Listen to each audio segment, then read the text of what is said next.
Have you ever noticed how the retirement industry tends to focus a lot on products and projections, but rarely ever power that you can actually possess? They sell a lot of fear and uncertainty. They sell numbers so big that you assume you'll never achieve them. The message can make retirement feel more intimidating than empowering. But the most important retirement tools that you can possess don't earn anyone a commission. And today, I'm going to give you 5 of those for free. Well, you can give me a thumbs up if you want to. Let's first talk about what the retirement industry tends to endlessly talk about. And you'll notice that all of these topics, they sound very responsible. But almost everything that they emphasize requires you to buy something or depend on someone other than yourself. And the first one is they target that big number. You need $1 million, $2 million. You need $1.6 million to make it in retirement. Huge target numbers like that, they discourage people, or it pushes them into obsessive accumulation mode that's hard for them to unwind from when they do retire, if they retire. The second thing the retirement industry tends to talk a lot about is the fear of running out, that longevity risk. What if you live to be 100 years old? What if the market crashes? Oh, Gen X, you remember what happened in 2008, right? We're constantly being reminded that our money is finite and fragile and prone to run out before we do. The third thing that often comes up is income replacement, which tends to go into, wouldn't it be great to have some guaranteed income? And they'll have the perfect product for that, usually annuities. And I'm not saying that all annuities are bad. There are some good ones out there, but you've got to pay for those annuities. You've got to pay usually a large lump sum for those. And they add another level of complexity, and you need to research them. They come with a lot of fine print, and there are some bad ones out there. And the fourth thing you'll hear a lot about is tax optimization. Roth conversions, Medicare, IRMA charges, withdrawals, sequencing. And hear me on this, because tax planning does absolutely matter. But for many middle and low income retirees, tax outcomes, they're often minimal, not catastrophic. Most retirees will find themselves in a lower tax bracket than they've ever been in their entire lives.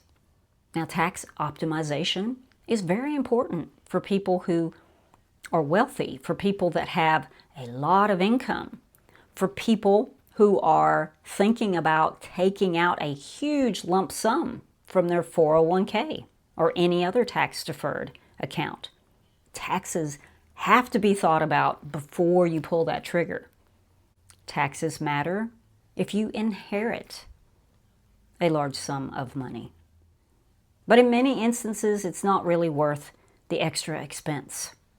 Okay, and the fifth thing the retirement industry likes to sell, and that's the lifestyle imagery. You'll notice in the commercials or in the glossy brochures, you'll see these retirees. They're almost giddy, because they're spending their days on the golf course or on cruises in the Mediterranean or on the beach. And there is nothing wrong with those things, especially if you have the money to comfortably spend on it. The problem happens when this type of lifestyle becomes normalized or expected. And repetitive commercials and marketing, they do that to our brains. I mean, we've seen it over and over in marketing campaigns over the past decades. They drill these things into us so much that they make us disappointed with our own lives if we can't achieve this level of lifestyle that they think we should have. Okay, do you notice anything with these 5? Every one of them talk about how to manage your money, but none of them address how to manage your life. And that's really where the power shift lies. So let's talk about the 5 that really, really matter. Okay, number 1 is structure. Now, most of us know what we're retiring from, but do you know exactly what you're retiring to? And 20 years of playing golf and cruise vacations, that's not the right picture. But if you have a modest or minimal retirement nest egg, you're not doomed to live out the rest of your life bored. But you need to face the fact that retirement often brings with it a loss of routine, a loss of boundaries, a loss of built-in community, possibly even a loss of a reason to get out of bed. But these problems, they can be fixed and even avoided with a different mindset going in. Pre-retirement, we've been ultra focused on investing our money so that we can live off of it one day, right? Post-retirement, we need to shift that focus to different investments. Investments that involve our time, our health, our personal growth, our relationships. And none of those require a $1.6 million nest egg. Number 2 on the list is debt freedom. At our Gen X ages, paying off debt, with the exception of a mortgage, is possibly even more important than saving for our retirement. We need to go into retirement with as little debt as we possibly can.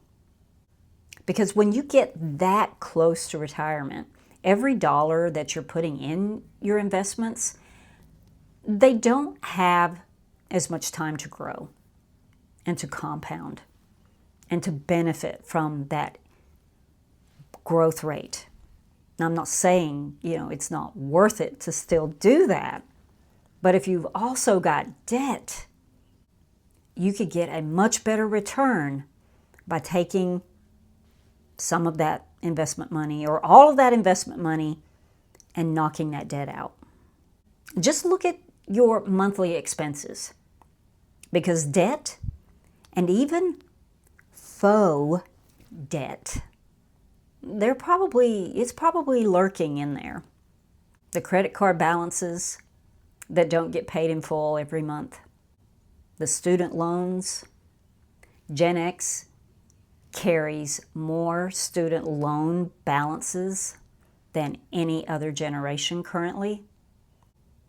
But there are other things too, and I kind of consider them faux debts because they just never seem to end. They just keep going on and on. Of course, I'm talking about the streaming services, the subscriptions, even the gym memberships, especially if you don't get your money's worth out of them. The buy now, pay later, the pay in four habits, all of these things, they take away your freedom. And freedom from debt, that reduces your retirement number immediately. And there's no product that needs to be sold to you to help you do that. You hold all the power when it comes to freeing yourself from that debt. Okay, number 3 is healthcare literacy, because healthcare confusion, that creates fear, and that fear creates a dependence. Now, when it comes to a lot of the healthcare topics today, there's a lot of confusion, even a sense of helplessness that comes with that. Even just Medicare supplemental insurance. People are afraid they're going to make a mistake. They're confused. They don't know how to sign up for it. Preventative health. Even that's a lot of mixed information. Chronic health conditions. We don't know how to treat them, how to cure them, how to live with them. But when you understand your health options, you reduce that uncertainty. It creates a power within you. Now we know we live in a world currently where it's just easier to eat poorly, to sit too much, to be inactive. And chronic conditions, they're affecting Gen X at such higher rates than the generations before us. And we're also getting these chronic diseases a lot earlier in age than previous generations. Yet, our health is the most important investment that we can make. And regardless of what state your health is in currently, there is always something that you can do that makes an investment in that health. And whether it's knowledge that you acquire, because we all know that we have access to so much knowledge today, but we need the determination and the discipline to reduce the temptations that we're faced with every day, to be inactive, to not eat very nutritious foods. We can certainly make choices that benefit us. And I feel like, the retirement industry is focused on money, rightfully so. But when it comes to our retirement future, health really needs to take the spotlight, because there is no wealth without health. And no portfolio outperforms good health. Number 4 is community and shared resources. Many generations ago, intergenerational relationships were very strong because they needed to be. But all that, it began to fade in the 70s and the 80s. You had the me decade, where independence was favored. But I believe things are starting to shift again out of necessity because of living costs and isolation, even long-term care pressure. Gen X is uniquely positioned. We're caring for our parents. We're helping our adult kids. We're bridging these generations in a way that I don't believe has ever been asked to this degree of any other generation before. You can't package community or relationships into a fund, but it might just be one of the strongest assets that you have. Number 5 is income agility. Now, the retirement industry frames retirement as either replace your paycheck so that you never have to work again, or be too afraid to quit working at all. But power and flexibility, they live in the middle. Real power comes from the ability to generate income if you choose to. We have more options available to us today. And I think one of the best things that we can do for ourselves is to position ourselves at the right time.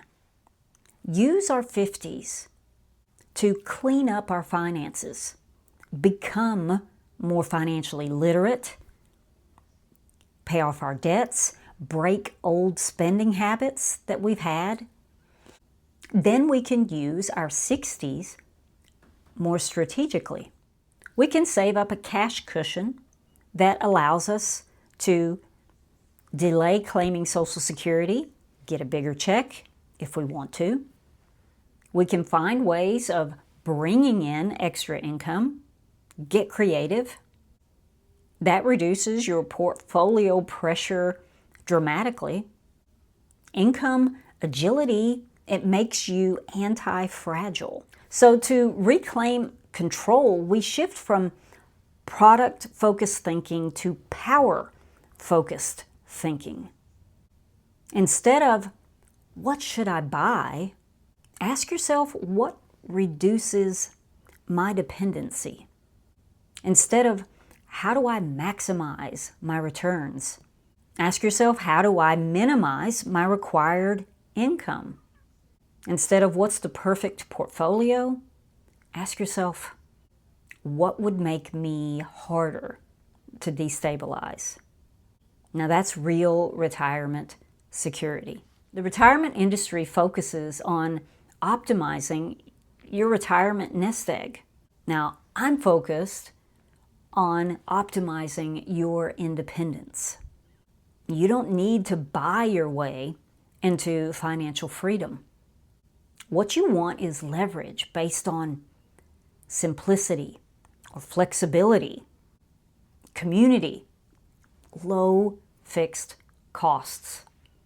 And these may not show up in those glamorized commercials, but they're the difference in retiring with money and retiring with power.